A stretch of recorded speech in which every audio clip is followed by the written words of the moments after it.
Je m'envolerai vers Jésus. Je m'envolerai. Je sais qu'un jour, à la fin de mon parcours, je m'envolerai. Car il viendra un temps où les hommes ne supporteront pas la saine doctrine, mais ayant la démangeaison d'entendre des choses agréables, ils se donneront une foule de docteurs selon leurs propres désirs, détourneront l'oreille de la vérité et se tourneront vers les fables. Voilà la malédiction qui tombe sur eux. Nous sommes en ce temps-là déjà. Quand Paul écrivait, ce n'était pas encore manifeste, mais nous sommes déjà en ce temps. Paul écrivait il y a plus de 2000 ans aujourd'hui. Il dit qu'un temps va arriver où les hommes ne vont plus supporter la sainte doctrine, dont la vérité de Jésus-Christ. Les gens vont se donner une foule de faux docteurs qui vont leur dire des choses agréables à leurs oreilles. Et ils vont pointer ça par les gros Amen. On va leur dire, vous êtes des princes. Amen. Vous êtes la tête, vous n'êtes pas la queue. Amen. Vous devez être des présidents. Amen. C'est vous qui devez avoir les plus gros postes sur la terre. Amen. Voilà les messages qu'on annonce aujourd'hui qui flattent l'orgueil des hommes et ils crient tous Amen sans prendre la peine de faire ce que Paul vient de dire à Timothée de faire. Examinez les Écritures. Amen. Examinez ce qui est écrit. C'est pas parce que quelqu'un est devant vous en costume, dernier paire, pointinini et grosse cravate et tout, que dès qu'il va parler, vous allez vous coucher au sol. Encore moins quand il aura sa grosse soutane et tout, son chapeau et sa baguette des catholiques, et vous allez dire Amen et vous coucher au sol.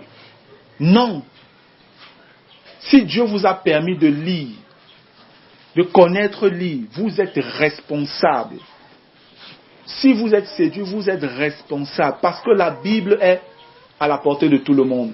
Encore plus dans notre pays. Amen. Il y a des nations où on te voit la Bible, c'est un problème. Mais ici, dans ce pays, le Cameroun, Dieu nous a encore accordé la grâce et la bénédiction de pouvoir lire notre Bible, même en pleine rue. Personne ne va te déranger. Tant que tu ne déranges personne. Amen. Donc, frère, la Bible dit qu'on demandera beaucoup à celui à qui on a beaucoup donné. Et ça, c'est beaucoup. Je vous dis, il y a des nations où les gens désirent pouvoir simplement arrêter la Bible comme ça et lire un chapitre. Ils n'ont pas la possibilité d'avoir cette Bible. Et quand ils l'ont même pour lire, il faut qu'ils se cachent pour la lire.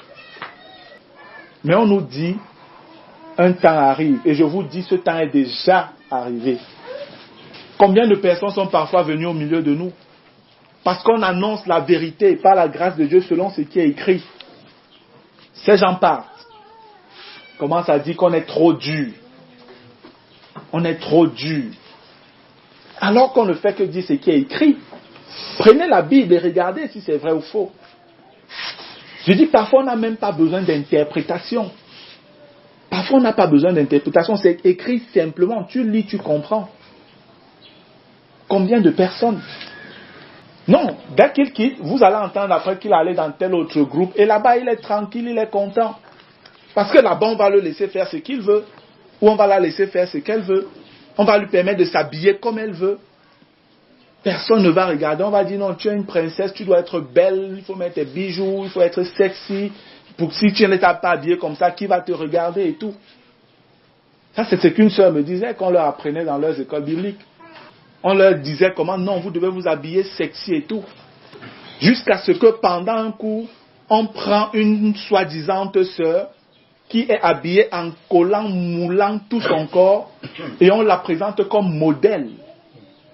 Je dis dans une école biblique à Douala, c'est une sœur qui sortait de ce milieu-là qui me le racontait. Que l'enseignant dit, voilà comment une sœur doit être habillée. Vous pensez que quand elle est habillée comme ça, quel frère ne peut la voir? Certains vont dire qu'elles ne sont pas mariées, elles ne trouvent pas les hommes. Elles s'habillent toujours comme des vieilles mamans. Quand tu t'habilles comme ça, qui ne va pas te voir. Voilà les enseignements qu'on donne aujourd'hui aux gens dans des écoles bibliques. Et c'est eux qui seront des pasteurs demain. Ce sont eux qui seront pasteurs demain. Et voilà ce qu'ils vont également enseigner. Et ce n'est donc pas étonnant que parfois, des gens croient, fuient le monde et se disent, par la grâce de Dieu, je vais venir au moins au milieu de Dieu où je vais fuir toutes les folies du monde. Mais ils viennent trouver le monde dans l'église. Parfois, ils se demandent, hey, je me trouve où? Où des frères et des sœurs sont habillés n'importe comment. Tel avait tel tatouage, tel autre tel tatouage, tel autre piercing, tel autre machin, et habillés n'importe comment. Parce que nous sommes dans la grâce. Parce que nous sommes des princes et des princesses. Bien-aimés. C'est juste que nous ne comprenons pas toujours ce que nous disons. Je vais vous dire que même les hommes de ce siècle, le Seigneur a dit que les hommes de ce siècle sont parfois plus avisés que les fils du royaume. Les princes et les princesses des royautés que nous connaissons sur la terre, vous n'allez jamais voir ces gens habillés n'importe comment. Dès que tu es prince ou princesse, regardez un peu l'Angleterre avec leurs princes et princesses là-bas. Ils ne s'habillent pas n'importe comment. Parce qu'ils ont une certaine dignité qu'ils doivent défendre. À plus forte raison, nous, les enfants du roi suprême, du roi céleste, du roi des rois, nous nous habillons n'importe comment. Où des sœurs s'habillent, tout leur corps est exposé. Des frères s'habillent, c'est tout leur corps qui est présenté dehors. Avec des tatouages et des coiffures bizarres. Ce ne sont que des signes des temps de la fin. Nous y sommes pleinement. Que ceux qui dormaient encore, au nom de Jésus-Christ, que vos yeux s'ouvrent. Afin que vous sachiez réellement en quel moment nous sommes. Quand vous voyez ces choses-là dehors, rappelez-vous de ces Écritures. Et bénissez le Seigneur parce que vraiment sa venue est proche. Amen. Amen. Et criez dans vos cœurs pour ceux-là qui ne sont pas encore éclairés afin que Dieu les éclaire. Parce que la volonté de Dieu, c'est qu'ils soient également sauvés. La volonté de Dieu, c'est que tous les hommes soient sauvés. Mais toi, on nous dit, ces gens détourneront l'oreille de la vérité et vont se tourner vers les fables. Et c'est exactement ce qui se passe dans les milieux ésotériques, comme les sectes pernicieuses là. La simplicité de la vérité, les gens fuient ça. Pour aller entrer dans des choses très compliquées. Très compliquées. Où on va commencer à vous dire comment pour être élevé, il faut aller appeler la lumière qui est en toi, il faut réveiller le Christ, il faut t'élever vers les maîtres, il faut réciter les mantras bouddhistes, il y a tellement de choses compliquées. Alors que la vérité de l'évangile de Jésus-Christ, c'est croire au sacrifice de Jésus à la croix pour tes péchés. Répands-toi de tes péchés. Fais-toi baptiser dans l'eau et tu as la vie éternelle. Amen. Amen. Voilà le salut en Jésus. Voilà tout ce que Dieu te demande de faire. Il n'y a aucune magie, aucun mystère bizarre dedans. Mais la Bible nous dit que ces gens vont détourner l'oreille de la vérité pour aller croire aux fables, aux choses qu'on invente bizarrement, les mythologies. Ils vont commencer à vous parler d'Horus, d'Osiris, d'Osiris et toutes ces choses-là. De Zeus et de Hercule. Voilà les choses auxquelles ils croient. J'ai souvent été sidéré quand j'ai souvent été sur des plateaux de radio avec des gnostiques. Je suis étonné quand des gnostiques veulent te parler des choses spirituelles. Ils te prennent les Zeus, les Hercule, les Isis et les Osiris pour défendre la divinité. Je suis souvent étonné que ces gens vivent dans quel monde? Ces gens vivent dans quel monde? Que le Seigneur nous aide. Mais toi, enfant de Dieu, mais toi, fils de Dieu, sois sobre en toutes choses. Supporte les souffrances. Je vous dis, frère, Dieu n'a jamais promis quelque part que ses enfants ne souffriraient pas. Les gens qui vous prêchent un évangile en vous disant « Viens à Jésus, tu ne vas plus souffrir. Viens à Jésus, tu auras le travail. Viens à Jésus, tu auras l'argent. Viens à Jésus, tu auras le mariage. Tu auras la femme, les enfants et tout ça. » C'est un faux évangile. Ce n'est pas la saine doctrine de Jésus-Christ. Lui, Jésus est capable de te bénir avec une belle maison. Amen. Oui, Jésus peut te bénir avec un époux ou une épouse, avec des enfants, avec une voiture, avec un travail. Oui, il peut le faire. Mais jamais ça n'a été une condition pour ton salut. Amen. Amen. Jamais. La Bible nous fait comprendre que parmi les chrétiens, il n'y a pas beaucoup de riches. C'est écrit clairement dans Corinthiens que parmi les chrétiens, il n'y a pas beaucoup de grands selon le monde. La majorité sont des misérables, des pauvres, des gens qui se débrouillent au quotidien pour pouvoir vivre. Dieu le sait. Et c'est pourquoi également, dans son amour, dans sa sagesse, dans sa miséricorde, parfois dans une assemblée, le Seigneur peut susciter une ou deux personnes qui se débrouillent et qui ont vraiment des moyens. Et ceux-là, dans son plan, ne sont pas là pour s'enrichir et voir montrer aux gens comment ils vivent bien. Ils sont appelés à venir en aide aux pauvres qui sont autour d'eux. Amen. Amen. C'est ça la volonté de Dieu. Lorsque vous lisez 1 Timothée chapitre 6, c'est l'enseignement que l'apôtre Paul donne, surtout pour les riches. Que vous qui êtes riches, ne mettez pas votre confiance sur vos richesses incertaines, mais soyez libéral, donnez aux pauvres, assistez-les. Ça, c'est l'enseignement de Jésus-Christ.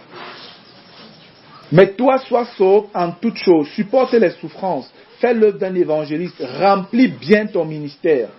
Car pour moi, je sers déjà de libation et le moment de mon départ approche.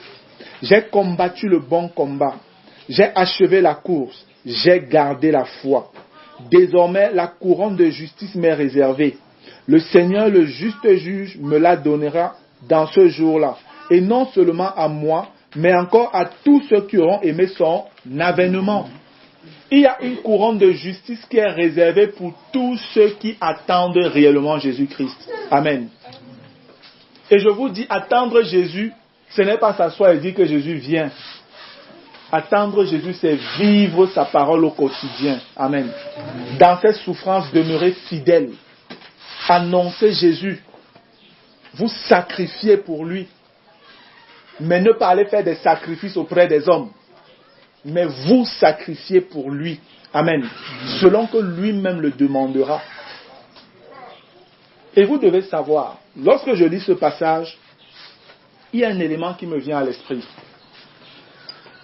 Et c'est un élément que j'aurais même pu donner depuis lorsqu'on parlait des points difficiles sur est-ce qu'il est possible de connaître la date de l'enlèvement. Il y a une doctrine qu'on nomme la doctrine de l'imminence. Et c'est une doctrine qui a trompé et qui trompe beaucoup d'hommes aujourd'hui. Et la doctrine de l'imminence, en fait, c'est quoi? C'est juste une parenthèse. La doctrine de l'imminence est une doctrine qui dit que Jésus peut venir à tout moment. Que Jésus pouvait même venir dès le temps des apôtres. Et c'est pourquoi certains pensent que les gens comme Pierre, Paul et tous les autres apôtres attendaient Jésus à leur époque. C'est une fausse doctrine. Et cette doctrine a été développée par Darby. Celui qui a écrit les versions Darby, là, John Nelson Darby, c'est lui qui a développé cette doctrine-là. La doctrine de l'imminence est une fausse doctrine. Parce que lorsque nous lisons les Écritures, avec un peu d'attention, on se rend bien compte que quelqu'un comme Paul n'attendait pas l'enlèvement à son temps. Et ce passage que je viens de lire justement le prouve.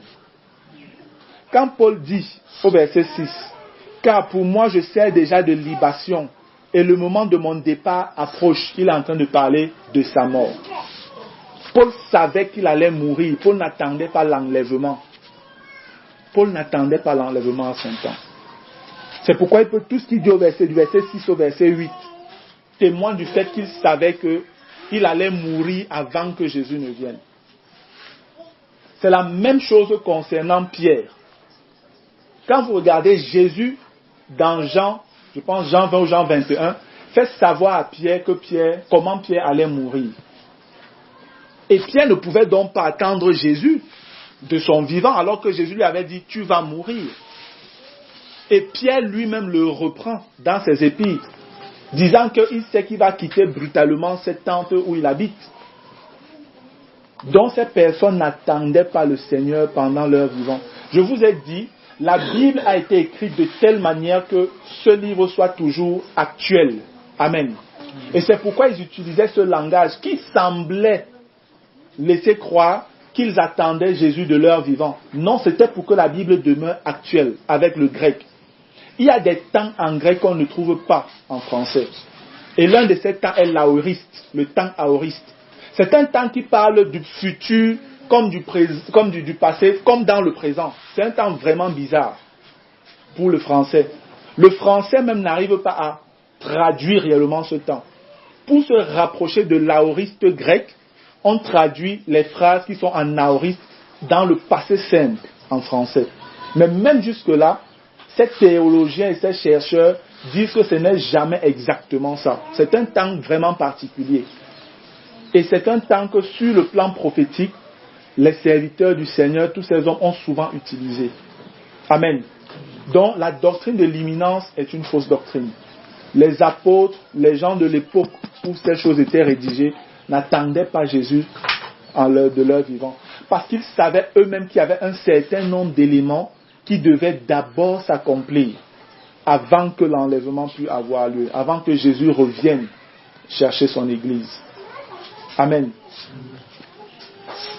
Frère, lorsque l'apôtre Paul dit « Car pour moi je sers déjà de libation et le moment de mon départ approche », cela parle aussi davantage des difficultés et même du martyre que certains vont traverser en ce temps. On va davantage tuer des chrétiens fidèles en ce temps-ci. De la même manière qu'au début de l'Église, on persécutait l'Église. Vous allez voir que davantage, c'est des choses qui vont arriver en ce temps. Et même c'est déjà là. C'est déjà là. Lorsque vous écoutez dans les différentes nations, comment on tue les chrétiens à gauche et à droite du simple fait qu'ils soient des chrétiens. Du simple fait, comment on viole des femmes parce qu'elles sont chrétiennes. On tue des enfants, on tue les parents parce qu'ils sont simplement des chrétiens. Ce sont des choses que les médias ne vous disent pas. Ce sont des choses que les médias ne disent pas. Mais dès qu'on va toucher un peu à Mahomet, on va dire caricature de Mahomet, c'est tout le monde entier qui se lève. C'est tout le monde entier qui se lève. Satan aime le sang. Satan aime le sang. Combien de fois on a caricaturé Jésus? Combien de fois on l'a insulté dans des films? Combien de fois on l'a méprisé? Vous avez entendu combien de chrétiens parfois se lever? Un véritable chrétien ne va jamais se lever pour ça. Ceux qui se lèvent sont des religieux qui peuvent s'offusquer ou bien machin. Pour nous, c'est normal. Ce sont les signes de la fin des temps. Amen. C'est vrai, c'est douloureux, ça fait mal. Mais pour nous, le Seigneur nous a avertis de tout ça. Ils seront blasphémateurs. C'est des injures à Dieu. Irréligieux, ils s'en fichent de tout ce qui concerne la religion. Si on veut parler même en termes de religion concernant le christianisme. J'ai combattu le bon combat, j'ai achevé la course, j'ai gardé la foi. Voilà le témoignage d'un véritable enfant de Dieu. Amen. Voilà le témoignage d'un véritable serviteur de Dieu. Désormais, la couronne de justice m'est réservée. Le Seigneur, le juste juge, me la donnera dans ce jour-là. Et non seulement à moi, mais encore à tous ceux qui auront aimé son avènement. Viens au plus tôt vers moi, car Démas m'a abandonné. Pourquoi? Par amour pour le siècle présent. Oh frère, par amour pour le siècle présent. Donc par amour pour le monde, Démas a abandonné le Seigneur. Lorsque Paul dit Démas m'a abandonné, c'est Jésus qui l'a abandonné. Amen. C'est Jésus qui l'a abandonné. Et combien de frères, combien de sœurs avec qui on a avancé dans la joie au début, aujourd'hui sont totalement en train de rentrer dans le monde, de manière délibérée. Et pour les sœurs, pour la plupart, c'est à cause du mariage.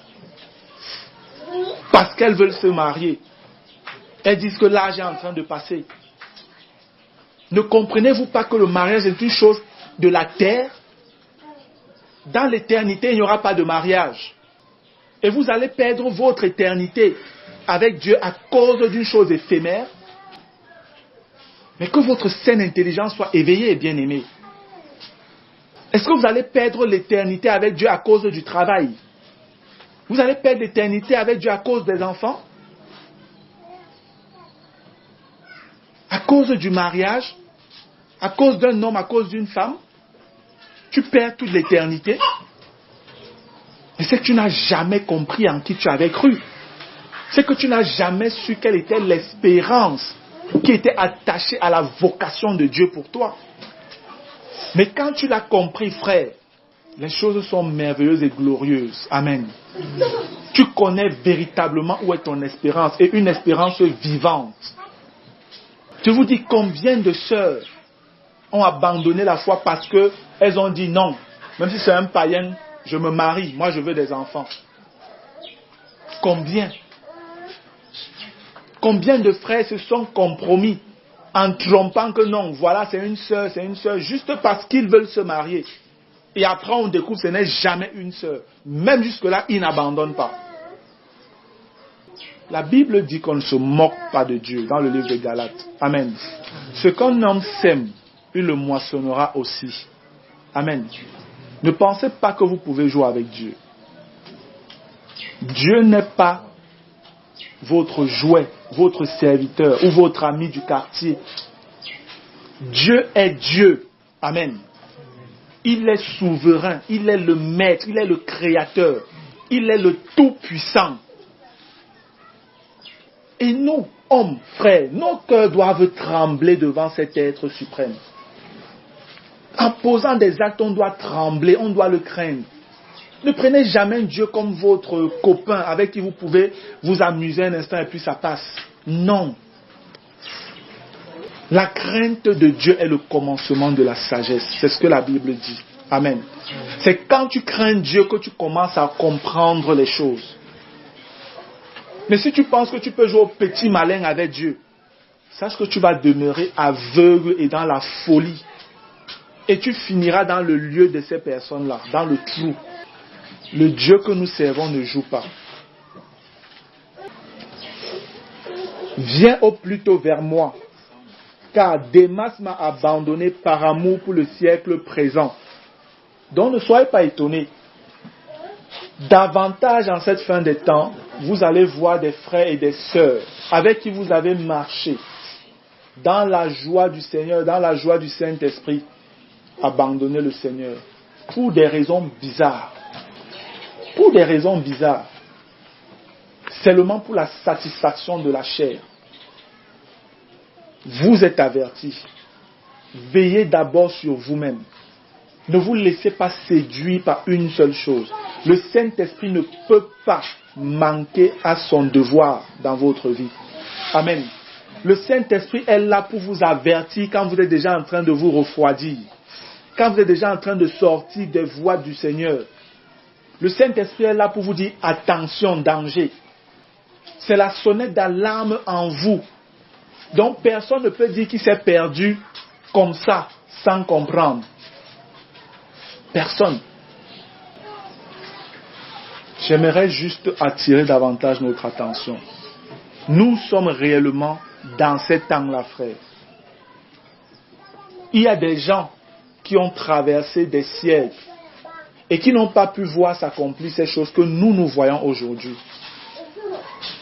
Et pour nous, je crois, c'est une grâce de les connaître et de pouvoir les voir. Ce serait véritablement insensé pour quelqu'un de voir un bandit venir sans que celui-là vienne voler chez moi. Et après plusieurs heures et tout, le bandit réussit à venir voler chez lui. Ce serait vraiment insensé. Parce que si tu connais déjà que voilà le voleur qui approche, tu prendras tes dispositions. Amen. Soit tu appelleras du secours, soit tu vas appeler, je sais pas, la police ou les voisins ou je ne sais pas trop quoi. Mais tu prendras tes dispositions. C'est la même chose qui est en train de se passer maintenant. Le Seigneur nous a donné de voir l'ennemi en action en train d'agir. Le Seigneur nous a révélé même ce qu'il est en train de vouloir faire. Ce serait vraiment insensé pour nous que l'ennemi réussisse à nous faire chuter. Alors que Dieu a pris la peine de tout nous dire. Quand Jésus parle, je crois que ça doit être dans Marc ou dans Luc, il dit voici, je vous ai tout dit d'avance. voici, je vous ai tout dit d'avance. C'est parce que le Seigneur, en le faisant, avait le souci qu'aucun de ceux qui connaîtront ces choses ne tombe. Mais combien écoutent, ça entre d'une oreille et directement ça sort de l'autre. Combien? Car Démas m'a abandonné par amour pour le siècle présent. Et il est parti pour Thessalonique. Crescence est allé en Galatie. Tite en Dalmatie. Luc seul est avec moi. Prends Marc et amène-le avec toi, car il m'est utile pour le ministère. Je vais également dire, pour les frères qui sont dans le ministère déjà, bien-aimés, ne vous découragez pas. La Bible nous dit que vers la fin des temps, plusieurs des personnes qui ont été avec nous vont nous abandonner. Plusieurs. Des gens qui ont été avec toi, des gens que tu as même formés, des gens dont tu as pris soin. La Bible dit, ils vont t'abandonner à un moment, à cause des futilités. Ce n'est donc pas surprenant. Moi, si cela m'arrivait, je ne serais pas surpris, parce que le Seigneur m'a averti. Mais je dis à chacun de veiller afin que cela ne lui arrive pas. Amen. À chacun de veiller afin que cela ne lui arrive pas.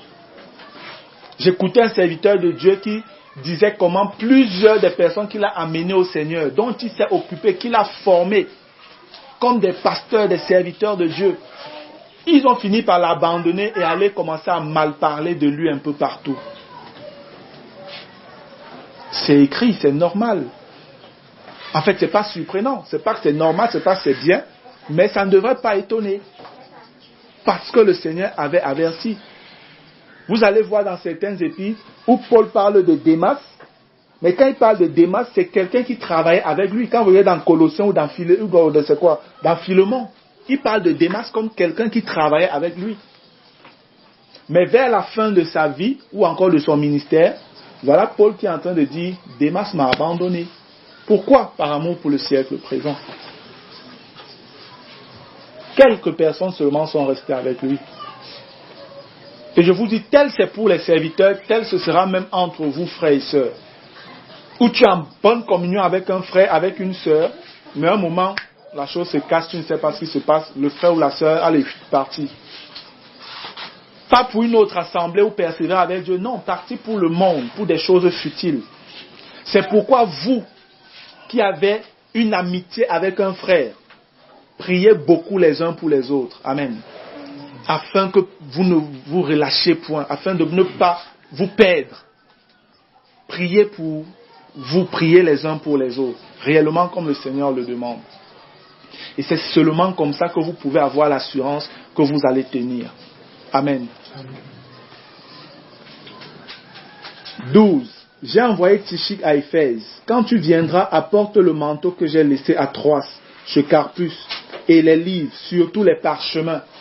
Tout ça, c'était des documents où était écrit la parole de Dieu. Les parchemins, c'est où on écrivait avant dans les Écritures. Amen. Et vous voyez, même Paul, quand il le dit, c'est encore une image pour nous qu'en cette fin des temps, nous aurons davantage besoin d'être dans les Écritures. C'est prophétique. Rapprochez-vous davantage de la Bible, lisez davantage la Bible en cette fin de temps. C'est pourquoi nous vous encourageons et qu'on a des programmes de lecture biblique suivis de la parole. Matthieu, Apocalypse, sans rien laisser. C'est davantage pour que seulement, même par la lecture, nous soyons purifiés, comme le Seigneur dit. Amen. Déjà, vous êtes purs par la parole que vous avez écoutée. En lisant la parole du Seigneur, vous êtes en train de vous purifier. Le Saint-Esprit fait son travail en vous. Alexandre, le forgeron, m'a fait beaucoup de mal. Le Seigneur lui rendra selon ses œuvres. Garde-toi aussi de lui, car il s'est fortement opposé à nos paroles. Je vous ai dit, frères, vous les serviteurs de Dieu en cette fin de temps, ce sera vraiment dur. Ce sera vraiment dur. Les gens qui ont été avec vous vont vous combattre. Tout ça est prophétique. Tout ça est prophétique. Des gens sur qui véritablement vous pensez je pouvais compter sur tel ou tel. Ils vont vous lâcher, comme on dit, lâcher au carrefour. Mais le Seigneur jamais ne va vous lâcher. Amen. Le Seigneur, lui, il est fidèle. Même quand l'homme est infidèle, Dieu lui demeure fidèle. Dans ma première défense, personne ne m'a assisté, mais tous m'ont abandonné, que cela ne leur soit point imputé. Amen. Lorsque je lis souvent ces paroles de Paul, j'ai souvent très mal avec tout ce que Paul a souffert comme serviteur de Dieu, comme ministre de Jésus-Christ, comme esclave de Jésus, priant constamment, jeûnant constamment, dans les larmes pour des gens, et que Paul finisse par dire « Tous m'ont abandonné ». C'est grave, frère. Ça fait mal. Et je vous dis, si vous n'avez pas appris ce que c'est que le message de la croix et la dépendance à Jésus-Christ, vous pouvez vous-même lâcher. Vous pouvez finir dans l'amertume dans votre cœur vis-à-vis de ces personnes. Et c'est comme ça que cette racine d'amertume-là va finalement totalement vous noyer. Mais accrochez-vous à Jésus. Amen. Accrochez-vous à Jésus. Davantage les ministres, ceux qui sont dans le ministère, dans le service. Courage. Ce n'est pas le moment d'abandonner. C'est presque la fin. Amen. Encore un peu d'effort. Et c'est fini, la course est terminée. Dans ma première défense, personne ne m'a assisté, mais tous m'ont abandonné. Que cela ne leur soit point imputé. C'est le Seigneur qui m'a assisté et qui m'a fortifié, afin que la prédication soit accomplie par moi et que tous les païens l'entendent. Et j'ai été délivré de la gueule du lion. Amen. Paul dit que par sa prédication, tous les païens ont entendu. Gloire à Dieu. Donc maintenant, il pouvait même mourir. Il avait accompli ce que Jésus avait annoncé. Jésus a dit qu'il avait choisi afin qu'il soit une lumière pour toutes les nations jusqu'aux extrémités de la terre. C'est ce que le Seigneur lui avait annoncé dans le livre des Actes. Et il dit, il a accompli cela. C'est quoi il dit, j'ai achevé la course, j'ai fini. Donc il peut partir maintenant. Si on veut me couper la tête, couper. J'ai fait. Amen. Et j'attends la couronne de justice. Et il dit, le Seigneur me la donnera. Il sait que Dieu est fidèle, il a fait ce qu'il avait à faire. Que cela soit le désir de notre cœur.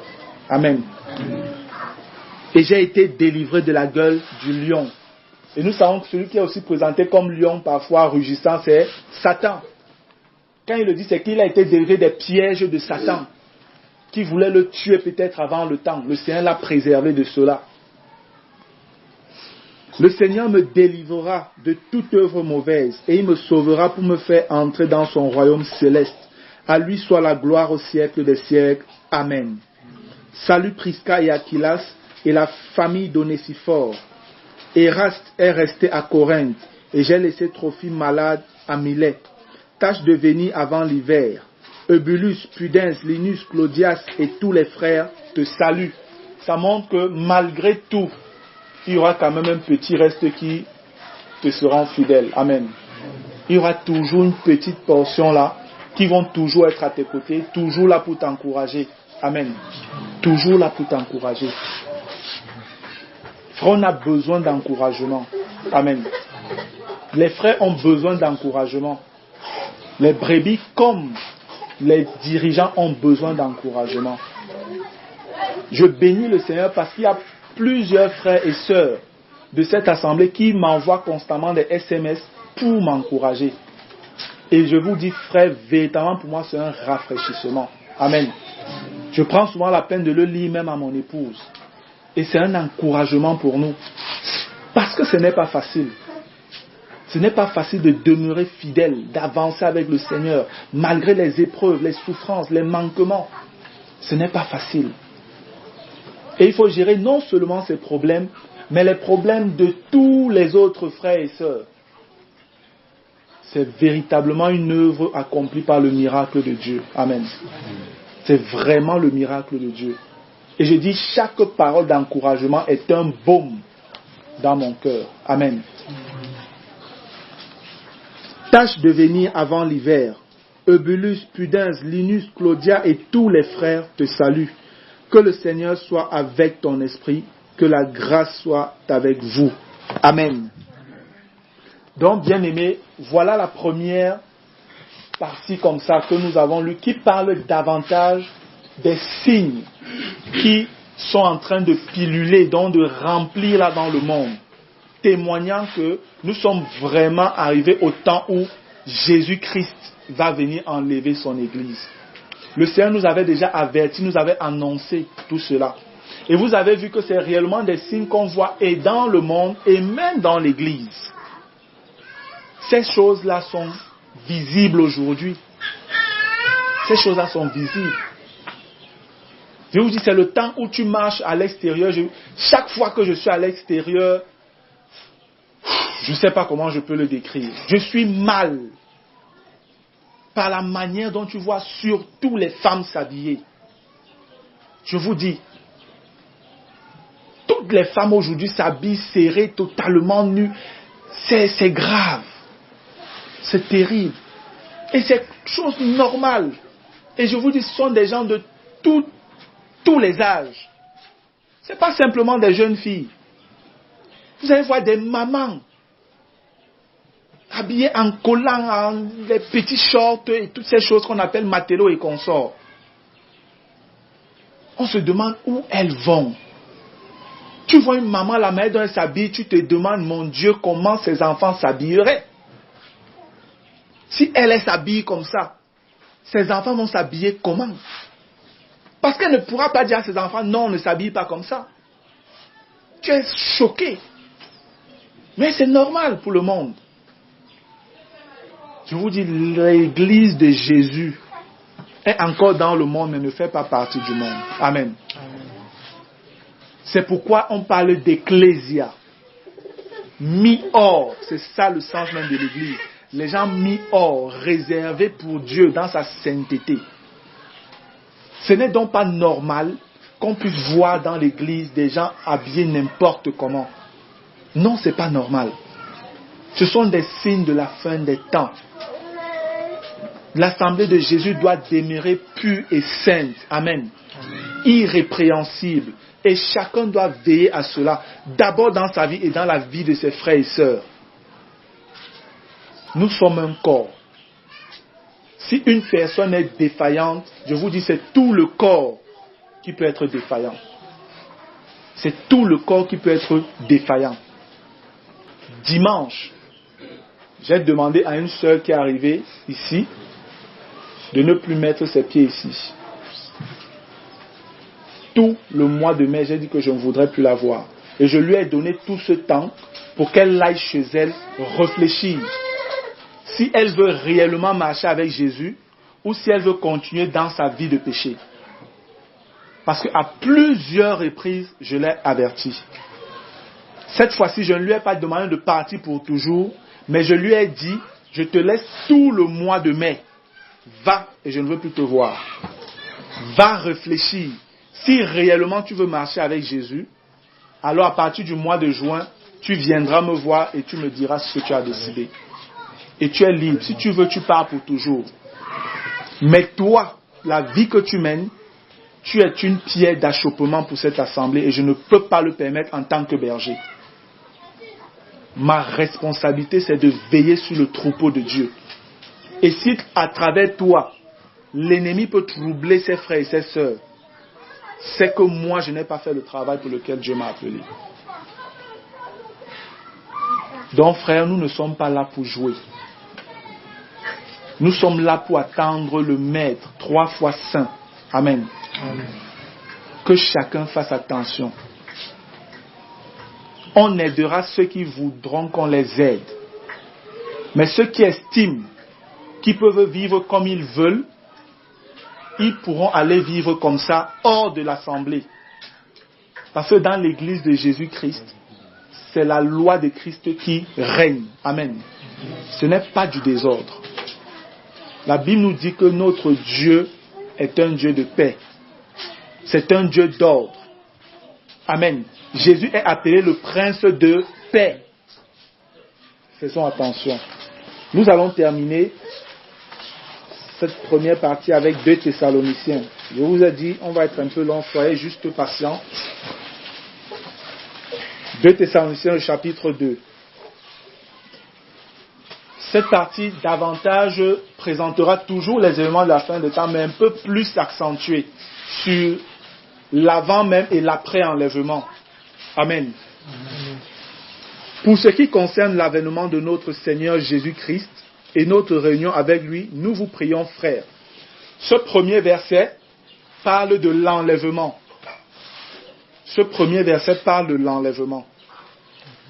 Le verset 2 dit « De ne pas vous laisser facilement ébranler dans votre bon sens et de ne pas vous laisser troubler, soit par quelque inspiration, soit par une parole ou par une lettre qui semblerait venir de nous, comme si le jour du Seigneur était déjà là. » Parce que les Thessaloniciens passaient des moments difficiles.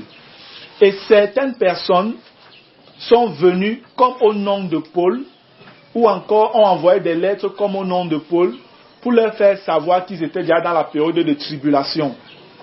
Et eux, ils comprenaient que s'ils étaient dans la période de tribulation déjà, ça voulait dire qu'ils avaient raté l'enlèvement. Et Paul leur dit non, ne vous laissez pas troubler pour cela ou par cela.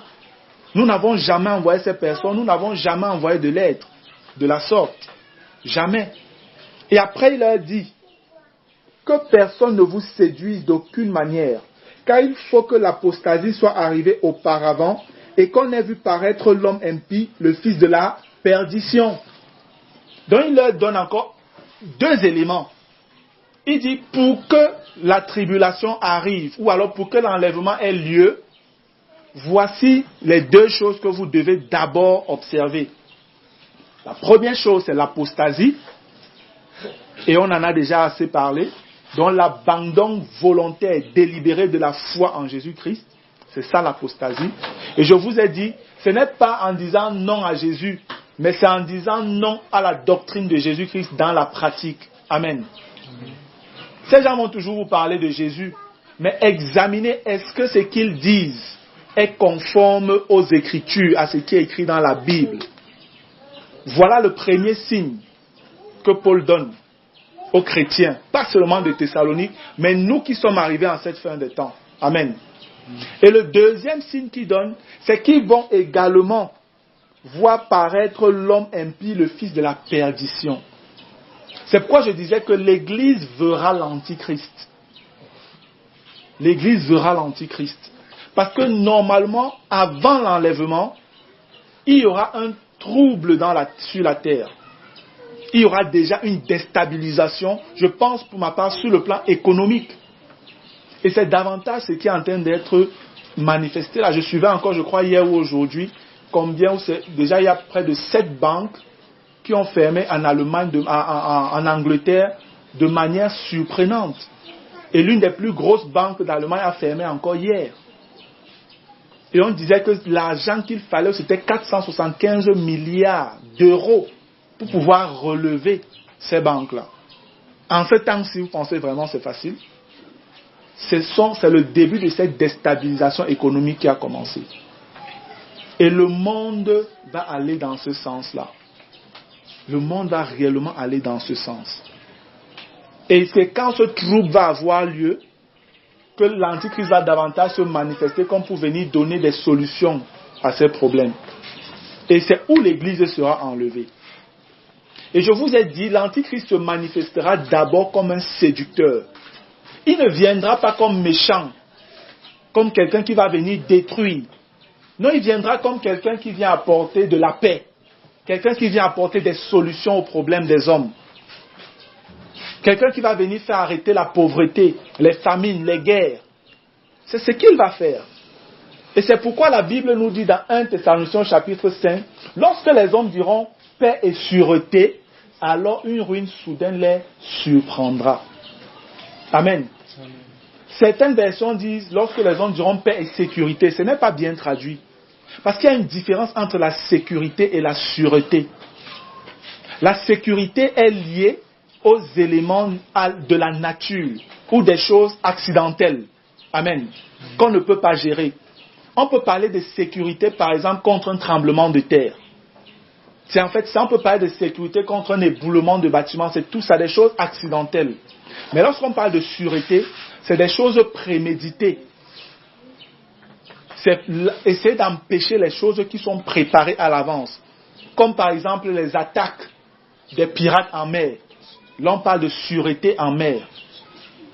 Ou encore des guerres, des trucs, des terroristes et toutes ces choses-là. On parle de sûreté. Donc, normalement, la bonne traduction, c'est paix et sûreté. Et c'est lié au conflit qu'il y aura dans le monde. Donc, les hommes, à un moment, ces conflits-là vont s'arrêter sous les conseils de l'Antichrist. Et les hommes vont se réjouir en disant, waouh, nous avons atteint la paix que nous cherchions par nos propres forces. On n'a pas vu un Jésus ou je ne sais pas qui venir nous établir cette paix. Voilà un homme qu'on connaît. Parce que l'Antichrist sera un homme politique qui sera révélé aux hommes, à qui on remettra les pouvoirs. C'est ce que la Bible nous dit. Et il va faire ce qu'il va faire avec beaucoup de puissance et beaucoup de gens vont croire en lui. Mais l'Église, dès le départ, va savoir que voilà l'Antichrist. Il y a l'apostasie qui devrait être manifestée et nous y sommes. Et l'Antichrist également va se manifester et l'enlèvement va avoir lieu. Et l'apôtre continue en disant, l'adversaire qui s'élève au-dessus de tout ce qu'on appelle Dieu ou de ce qu'on adore, il va jusqu'à s'asseoir dans le temple de Dieu, se proclamant lui-même Dieu. Ici, il est déjà en train de parler de la deuxième moitié des 7 ans de tribulation. Après que le temple juif ait été construit, l'Antichrist, qui a permis que cela soit, va finalement dans un sursaut d'orgueil aller à Jérusalem, entrer dans ce temple et demander à ce qu'on l'adore. Parce que vous savez, c'est l'esprit même de Satan qui sera en lui. Et Satan, depuis toujours, a voulu se faire adorer comme Dieu. Amen. Satan a toujours jalousé Dieu. Tout ce que Dieu a, Satan a toujours voulu l'avoir. Et il va donc aller là-bas pour que les Juifs l'adorent. Et les Juifs vont refuser. Et c'est où la tribulation va commencer pour le peuple juif. Ce temps d'angoisse de Jacob dont parle Jérémie. Verset 5. Ne vous souvenez-vous pas que je vous disais ces choses lorsque j'étais encore chez vous? Paul leur avait même déjà parlé de ça, mais c'est comme s'ils avaient oublié. Et c'est pourquoi, frère, il faut constamment répéter ces choses, afin qu'on ne les oublie pas, afin qu'on ne dort pas, afin que Satan ne vienne pas arracher ce qui a été semé. Je bénis le Seigneur parce que c'est enregistré. Donc vous pourrez autant écouter ça que vous voulez, comme vous voulez. Vous pourrez distribuer ça à qui vous voulez. Amen. Verset 6. Et maintenant, vous savez ce qui le retient, afin qu'il ne paraisse qu'en son temps. Car le mystère de l'iniquité agit déjà. Il faut seulement que celui qui le retient encore ait disparu. Et alors paraîtra l'impie que le Seigneur Jésus détruira par le souffle de sa bouche et qu'il écrasera par l'éclat de son avènement. Amen. On nous dit, et maintenant vous savez ce qui le retient afin qu'il ne paraisse qu'en son temps. Car le mystère de l'iniquité agit déjà, il faut seulement que celui qui le retient encore ait disparu. C'est vrai, il y a des interprétations diverses ici sur ce qui retient encore l'Antichrist. Mais là encore, je veux juste dire c'est un détail. Amen. Je vais dire au verset 6, certains frères disent, et maintenant vous savez ce qui le retient, dans ce qui y voient l'Église. Ils disent que c'est parce que l'Église est là, que c'est l'Église qui empêche que l'Antichrist ne puisse se manifester dans toute sa puissance. Et au verset 7, on dit que celui qui le retient encore est disparu. Et quand on parle de celui, ils disent que là c'est le Saint-Esprit. Et en réalité c'est possible. Amen. La vérité c'est que ces interprétations pour moi, les deux en fait sont justes. Pourquoi? L'Église étant présente, le Saint-Esprit est là afin de protéger l'Église des assauts de Satan. Amen. Afin que les portes du séjour de mort ne prévalent point contre l'Église. Pour que la parole de Jésus demeure vraie. C'est pourquoi je vous disais, s'il y a une assemblée, où on dit assemblée de Jésus chrétienne, et où cette assemblée est totalement saccagée, détruite, et les gens vont chacun de son côté par 7 chemins, sachez que Jésus n'était plus là. Amen. Une assemblée où Jésus est et où les gens marchent dans sa crainte, jamais et jamais, Satan ne pourra bouger cette assemblée. Jamais. Dès qu'il y aura destruction, sachez que cette assemblée a quitté le chemin de Jésus-Christ. Et c'est pourquoi, tant que l'Église est sur la terre, l'Antichrist ne peut pas prendre le dessus sur l'Église. Ce n'est pas possible. Amen. Parce que le Saint-Esprit est là, dans son ministère même, pour préserver l'Église des assauts de l'ennemi. Mais quand la trompette sonnera et que l'Église devra partir par l'enlèvement, la Bible nous révèle que l'Antichrist va se déployer. Pourquoi? Parce que le Saint-Esprit va lui laisser la place. Amen. Dans les versions en anglais, on nous dit que le Saint-Esprit va s'écarter du chemin. Il va laisser la place à l'Antichrist donc de faire ce qu'il va faire. Parce que ce sera un temps qui lui sera donné. Amen. Vous savez, dans l'évangile de Jean, lorsqu'on vient arrêter Jésus, quand il est dans le jardin de Gethsémani, quand ces gens viennent, les soldats et toutes ces personnes qui venaient l'arrêter, il vient vers eux, lui va vers eux, il leur demande, qui cherchez-vous? On lui dit, Jésus de Nazareth. Il dit, c'est moi. Qu'est-ce qui se passe? Tous tombent par terre. Amen. C'était pour simplement montrer que si Jésus ne voulait pas qu'on l'arrête, on ne l'aurait pas arrêté. C'est volontairement qu'il a offert sa vie en sacrifice pour les hommes. Amen. Et ils se sont levés et Jésus leur demande encore, qui cherchez-vous? Jésus dit, je vous ai dit, c'est moi. Mais ceux-ci, laissez-les aller. Donc on ne touche pas à ses serviteurs, à ses disciples. Amen. Et il a dit, c'est maintenant votre heure et l'heure des ténèbres. Comme pour dire, faites. C'est votre temps, je vous permets d'agir. C'est exactement ce qui va se passer après l'enlèvement. Après l'enlèvement, le Saint-Esprit dira presque la même chose. Que maintenant, c'est ton temps. Vas-y, agis. Et il va se mettre de côté et l'Antichrist va donc agir. Satan va agir au travers de l'Antichrist. Amen. C'est exactement ce qui va encore se passer. Mais malgré tout ce grand trouble, il y a un bon nombre de personnes qui vont croire au Seigneur. C'est vrai dans des moments, dans des conditions difficiles, atroces, dans le martyre, dont ils vont devoir mourir en acceptant Jésus et en refusant de le régner, malgré toutes les persécutions qu'ils vont subir par l'Antichrist et par son armée. Et alors paraîtra l'impie, on nous dit au verset 7, car le mystère de l'iniquité agit déjà. Le mystère de l'iniquité, c'est quoi? C'est tout ce qui contribue à la manifestation de l'Antichrist sur la terre. Amen. C'est tout ce qui est manifesté, est en action pour que l'Antichrist arrive. Et c'est ce que je vous disais que nous verrons demain, lorsque je parle des mises en place des différentes forces préparant la manifestation de l'Antichrist. Par la grâce de Dieu, nous pourrons voir ça demain. Amen. Et lorsque l'apôtre dit que ce mystère agit déjà, pourquoi est-ce qu'il le dit? Frère, parce que des sociétés secrètes comme la franc-maçonnerie et toutes ces bizarreries qu'on a aujourd'hui ne naissent pas d'aujourd'hui. Ce sont les choses qui ont existé depuis longtemps. Amen. Ce sont des choses qui ont leurs racines depuis le temps des apôtres. Je vous parlais de la gnose. Les gnostiques sont aussi à la base de ces grandes sectes-là. Quand on parle de la théosophie, c'est les théosophes, avec tous leurs dirigeants, Elena Blavatsky et toutes ces personnes, ces femmes qui ont créé ces choses-là, ce sont des choses qui viennent de loin.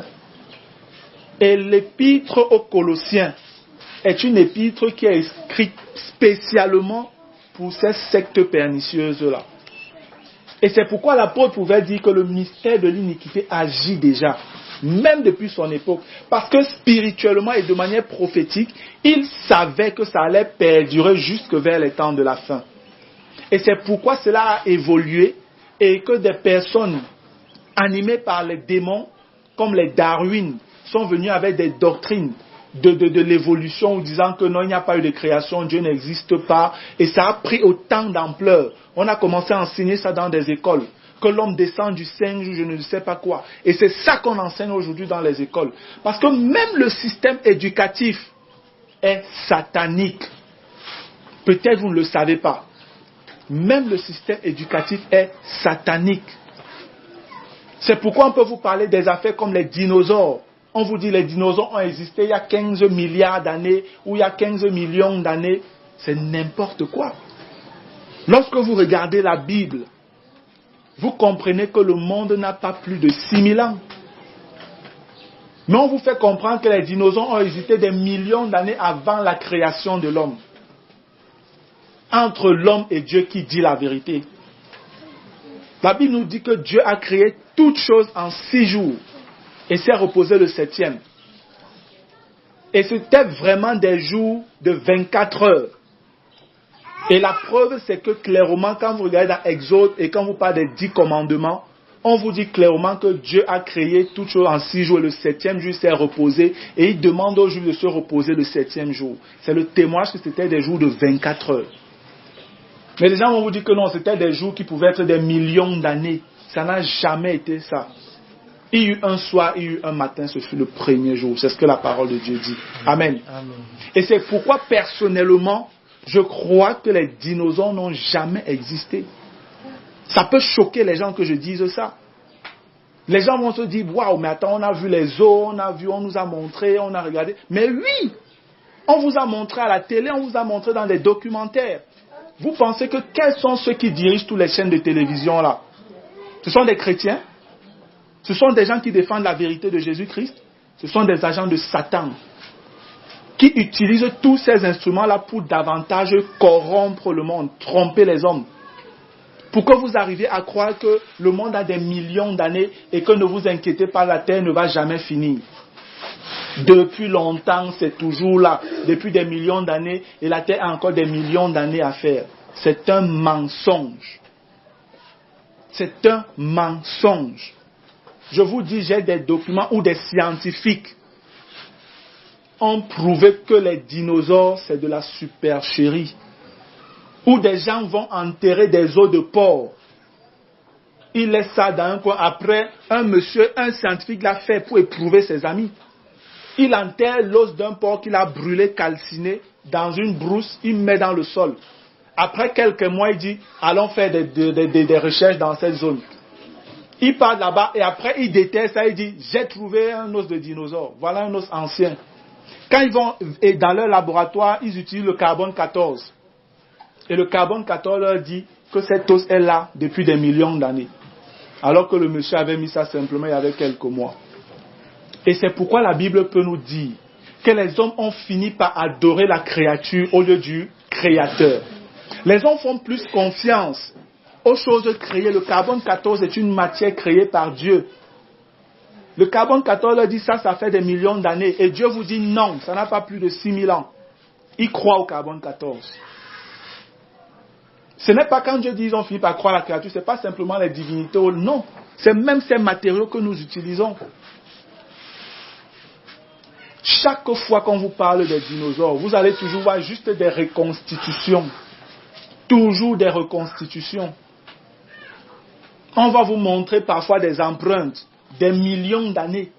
On vous montre les empreintes d'un dinosaure après des millions d'années. Est-ce que c'est sérieux? Est-ce que c'est sérieux?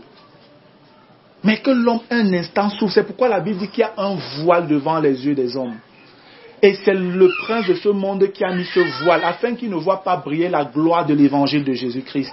Amen. Amen. Et on nous dit que le voile est ôté lorsque les cœurs se convertissent au Seigneur. Amen. Amen. Lorsque nous venons à l'enseignement de Dieu par le Saint-Esprit, révélé dans les Écritures, la Bible, frère, on commence à voir les choses de manière claire. On commence à voir les choses de manière plus claire. Et ce n'est pas étonnant. Dernièrement, je regardais dans notre chaîne de télé là-bas, où on passait une banderole dans, je crois que ça devait être à I-24, la chaîne israélienne, où on disait 43 œufs de dinosaures ont été trouvés. C'était ou peut-être au Japon, je ne me rappelle plus trop. Dès que j'ai lu ça, j'ai commencé à rire. J'ai dit comme la doctrine, parce que c'est une doctrine, frère. Je vous dis, les scientifiques aujourd'hui disent que la théorie de l'évolution n'est pas scientifique. C'est une doctrine, elle est philosophique. Elle n'a rien à voir avec la science. J'ai des documents, vidéos comme écrits, où des scientifiques de renom le disent, que l'évolution n'est pas une science, c'est une doctrine. Donc c'est comme une religion. On croit à ça par leur foi. C'est jamais par des preuves scientifiques. Jamais. Et je disais, comme cette doctrine-là est mise à mal, parce que beaucoup aujourd'hui rejettent ça, il faut donc que non, on montre qu'on a découvert des œufs de dinosaures pour que les gens croient que c'est vrai. Quand ils le disent, vous savez qu'ils ont fabriqué ça comment? Aujourd'hui, le même Hollywood qu'ils utilisent pour tromper les hommes nous font comprendre qu'ils peuvent fabriquer tout ce qu'ils veulent avec les techniciens d'Hollywood. Moi, je fais dans le cinéma. Je vous dis, frère, ce que nous faisons dans le cinéma, vous ne pouvez pas vous imaginer. Et même encore, nous, ici au Cameroun, nous sommes faibles. Parce qu'on n'a pas tous les moyens techniques que ces Européens-là ont. Ils peuvent vous faire voir n'importe quoi avec le cinéma. Mais vous devez croire à la parole de Dieu. Amen. Vous devez croire à la parole de Dieu. Si on vient vous montrer demain que non, Dieu, il y a une Bible qu'on avait cachée. Dans cette Bible, on a dit que non, les homosexuels, ça va, ils peuvent fonctionner comme ils veulent. Frère, ce n'est pas parce qu'on a dit ça à la télé qu'ils ont montré certains documents que vous allez croire. Croyez en ce qui est écrit dans votre Bible. Amen. Croyez en ce qui est écrit dans votre Bible. Nous sommes vraiment au moment où le mystère de l'iniquité est en train de se déployer à tous les niveaux. Dans le domaine de la politique, ce n'est plus à en parler. Dans l'armée, c'est grave. Demain, je vais revenir concernant l'armée parce que j'étais filmé hier une réception concernant l'armée avec le ministre de la Défense et les généraux camerounais. Ce que j'ai vu là-bas, je me suis dit, waouh Seigneur, c'est jusqu'à ce point. C'est jusqu'à ce point. Par la grâce de Dieu, je reviendrai davantage dessus demain. Mais je vous dis que ce soit dans le corps médical, tout ce qui est fait, et les vaccins et beaucoup d'autres choses, c'est davantage pour tuer les hommes. Dans le domaine même de l'alimentation, c'est pourquoi toutes ces choses que vous voyez, on achète aujourd'hui, même la nourriture est devenue comme empoisonnée. Tout ça, c'est le mystère de l'iniquité. Parce qu'ils sont dans un système pour contrôler les hommes à tous les niveaux. C'est en action davantage en cette fin de temps. Et cette partie, c'est ce que je vais développer un peu plus demain. Amen. Amen. Et alors paraîtra l'impie que le Seigneur Jésus détruira par le souffle de sa bouche et qu'il écrasera par l'éclat de son avènement. Ici, c'est la bataille d'Armageddon dont Paul est en train de parler. C'est l'apôtre Jean qui entre un peu plus dans les détails avec dans l'Apocalypse. Amen. En l'occurrence, je crois, chapitre 19. C'est quand Jésus reviendra en gloire que l'Antichrist et le faux prophète seront vaincus. Amen. L'apparition de cet impie, dans l'apparition de l'Antichrist, voici comment l'Antichrist va se manifester. Et là, davantage, il se manifestera maintenant pour la deuxième fois avec puissance, pour davantage effrayer les hommes et les pousser à l'adorer de manière obligatoire. L'apparition de cet impie se fera par la puissance de Satan, parce que l'Antichrist sera vraiment animé par l'esprit de Satan. Avec toutes sortes de miracles, de signes et de prodiges mensongers, et avec toutes les séductions de l'iniquité, pour ceux qui périssent parce qu'ils n'ont pas reçu l'amour de la vérité pour être sauvés. Aussi Dieu leur envoie-t-il une puissance d'égarement pour qu'ils croient au mensonge, afin que tous ceux qui n'ont pas cru à la vérité, mais qui ont pris plaisir à l'injustice, soient condamnés. Frère, c'est vrai qu'après l'enlèvement, il y a des gens qui vont être sauvés, et même beaucoup. La Bible nous les présente dans Apocalypse au chapitre 7. Mais je vais vous dire qu'il y a beaucoup qui seront perdus également. Beaucoup seront perdus. Parce qu'un jugement de Dieu va tomber sur eux. Et davantage, ce seront les personnes qui ont eu la grâce d'écouter l'évangile de salut en Jésus-Christ et qui délibérément l'ont rejeté. Je vous dis, ceux-là, il sera difficile pour eux de croire à nouveau, de revenir sur le chemin de la vérité. Ce sera difficile. Lorsque vous regardez dans Ésaïe, il y a une portion dans Ésaïe où on dit, on donnera la parole à quelqu'un, on va lui dire, lis. Il va dire, je ne sais plus lire. On va donner à l'autre, explique-nous. Il va dire, c'est comme un livre cacheté, je ne comprends plus rien.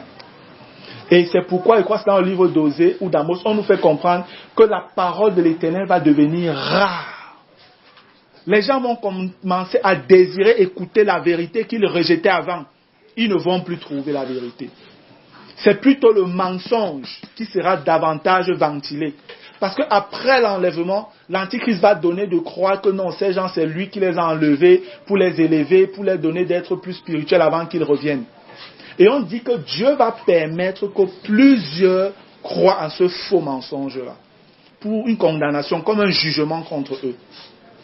Pourquoi? Parce qu'ils n'ont pas reçu l'amour de la vérité que Dieu leur présentait dans l'évangile de Jésus-Christ. C'est pourquoi la grâce que vous avez aujourd'hui d'écouter ces choses, toi qui écoutes maintenant, rends grâce à Dieu. Amen. Et si un temps soit peu ta vie n'est pas en règle avec Dieu, crie à Dieu maintenant où tu es en train d'écouter cet enseignement bien-aimé. Et demande au Seigneur de te pardonner et de te conduire sur les voies du salut. Amen. Parce qu'un moment vient où tu voudras, mais tu n'auras plus l'occasion. Et je dis, ce moment-là est très proche. Ce moment-là est très proche. Aujourd'hui, on vous parle d'œcuménisme, où toutes les religions se mettent ensemble. Chrétiens, bouddhistes, shintoïstes, yogis et tout ça. On dit c'est le même Dieu que nous servons. Voilà l'évangile qui va être le message qui va être prêché. Et beaucoup vont croire en ces bêtises-là. Parce que Dieu lui-même va envoyer une puissance d'égarement afin qu'ils croient au mensonge. Je dis dans la version Osterval, c'est plus fort. On dit Dieu enverra une puissance efficace d'égarement. Pour dire échapper ne sera pas facile. C'est pourquoi la Bible dit, si vous entendez sa parole aujourd'hui, n'endurcissez pas vos cœurs. Parce que demain, tu n'auras peut-être plus l'occasion d'écouter ça. Verset 13. Pour nous, frères bien-aimés du Seigneur, nous devons à votre sujet rendre continuellement grâce à Dieu, parce que Dieu vous a choisi dès le commencement pour le salut, par la sanctification de l'esprit et par la foi en la vérité. Certains peuvent écouter ça et se dire, ah, ceux-là on les avait choisis dès le commencement, moi on ne m'avait pas choisi. Mais non, jamais Dieu a choisi les gens au commencement pour aller en enfer et d'autres pour le paradis. Et la suite nous donne de comprendre. Lorsqu'on lit le verset 14, on dit, c'est à quoi il vous a appelé, par quoi? Par notre évangile, pour que vous possédiez la gloire de notre Seigneur Jésus-Christ. Amen. Amen. Ça voudrait dire que toi qui écoutes aujourd'hui ce message, Dieu t'a appelé. Dieu est en train de t'appeler. Dieu te demande de te repentir et d'arrêter toutes les œuvres des ténèbres que tu es en train de pratiquer. Amen. Davantage la lumière du Seigneur est en train de briller afin que un peu plus de personnes comprennent. Vous savez, on a fait longtemps sans lumière ici, n'est-ce pas? Voilà qu'aujourd'hui... Amen. Donc même physiquement, la lumière brille. Spirituellement, la lumière du Seigneur brille aussi. Afin que davantage, ceux qui veulent la vérité, frères, qu'ils puissent écouter. Dieu fait tout dans son amour. Parce que je vous dis, la période de tribulation sur la terre, je suis toujours en train de chercher les mots pour pouvoir expliquer aux hommes, selon ce que le Seigneur me fait voir dans ses prophéties, pour dire aux gens comment ce sera. Mais je ne sais pas quel mot utiliser. Je ne sais pas comment le dire pour que les gens voient la dévastation qu'il y aura sur la terre. Je vous dis, ce sera terrible. Ce sera un temps où tu ne pourras plus boire de l'eau quand tu veux. Tu ne pourras pas manger quand tu veux. Et ce ne sera pas toi seul, ce sera des millions et des milliards de personnes dans cette situation. Il sera difficile que tu trouves quelqu'un à qui tu dis pardon, aide-moi. Parce que pendant que tu vas lui dire aide-moi, lui aussi va te dire aide-moi. Ce n'est pas un moment où il faut se trouver sur la terre. Frère, ce n'est pas un moment où il faut se trouver sur la terre. Dans Apocalypse 12, dès que l'enfant mâle est enlevé, on nous dit que le diable est jeté sur la terre. animé d'une grande colère, parce qu'il sait qu'il lui reste peu de temps. Il vient donc avec un esprit de vengeance comme jamais on a vu se manifester. Et Jésus-Christ lui-même, depuis l'ancienne alliance, Dieu l'a dit. Le temps d'angoisse de Jacob. Le Seigneur Jésus l'a repris dans les évangiles. Que ce sera un temps comme il n'y en a jamais eu sur la terre et comme il n'y en aura plus jamais. Imaginez toutes les catastrophes qu'on a déjà connues sur la terre. Les tremblements de terre qui ont tué des milliers de personnes et tout. Les ouragans, les inondations, les attentats et tout ça. Les différentes guerres, première, deuxième et tout. Mais le Seigneur Jésus vous dit que ça, ce n'était rien. Qu'un temps arrive où la destruction sur la terre sera comme il n'y en a jamais eu et comme il n'y en aura plus jamais par la suite. Frères, vous êtes heureux, privilégiés de connaître ces choses. Amen. Vous devez rendre grâce à Dieu de vous avoir fait connaître ces choses et de veiller à ce que vous soyez prêts. Dieu le veut. Si vous le voulez, vous l'aurez. Amen. Pour nous, frères bien-aimés du Seigneur, j'étais au verset 15. Ainsi donc, frères, demeurez fermes et retenez les instructions que vous avez reçues, soit par notre parole, soit par notre lettre. Donc n'abandonnez pas, tenez ferme. Persévérez encore un peu de temps. Le Seigneur vient. Amen. Que notre Seigneur Jésus-Christ lui-même et Dieu notre Père, qui nous a aimés et qui nous a donné par sa grâce une consolation éternelle et une bonne espérance, console vos cœurs et vous affermisse en toute bonne œuvre et en toute bonne parole. Amen. Parce qu'en réalité, le Seigneur, après tout ce qu'il dit, il nous dit, nous devons nous consoler par ce qu'il nous réserve. Amen. Dans le futur. Amen. Nous devons véritablement regarder au Seigneur, nous attendre à lui. Et il est fidèle pour accomplir tout ce qu'il a dit qu'il fera pour nous. Amen. Amen. Donc voilà en fait le premier groupe qui est terminé. Mais quand je regarde l'heure, nous sommes déjà à plus de 2h25. Et j'estime que vraiment c'est beaucoup. S'il fallait toucher la deuxième partie qui concerne les signes d'Israël, c'est qu'on pourrait se retrouver à 3 heures d'enseignement. Ce qui me donne de comprendre que je devrais peut-être arrêter ici. Est-ce que nous sommes d'accord? Oui. Ok. Je vais donc prier. Seigneur notre Dieu et notre Roi, nous voulons encore te dire grandement merci, Papa, pour tout ce que tu nous as encore appris ce soir. Seigneur, je veux personnellement témoigner de ton amour pour nous, par toutes ces choses que tu nous révèles. Si tu ne nous aimais pas, Seigneur, tu nous laisserais dans le flou, dans l'ignorance. Mais parce que tu nous as aimés avant la fondation du monde en ton Fils Jésus-Christ, Seigneur, tu as voulu que nous connaissions ces choses. Et tu as dit, heureux ceux qui les connaissent, qui les gardent. Donc, qui les mettent en pratique, Seigneur. C'est pourquoi je veux te supplier au nom de Jésus de nous aider à mettre toute ta parole en pratique, Père. Seigneur, c'est vrai, ce n'est pas facile tous les jours. Mais nous savons qu'en comptant surtout sur toi, Seigneur, tu nous donnes la capacité de marcher comme tu veux. Comme l'oiseau prenant son essor, je m'envolerai. Et mon âme se riant de la mort, je m'envolerai.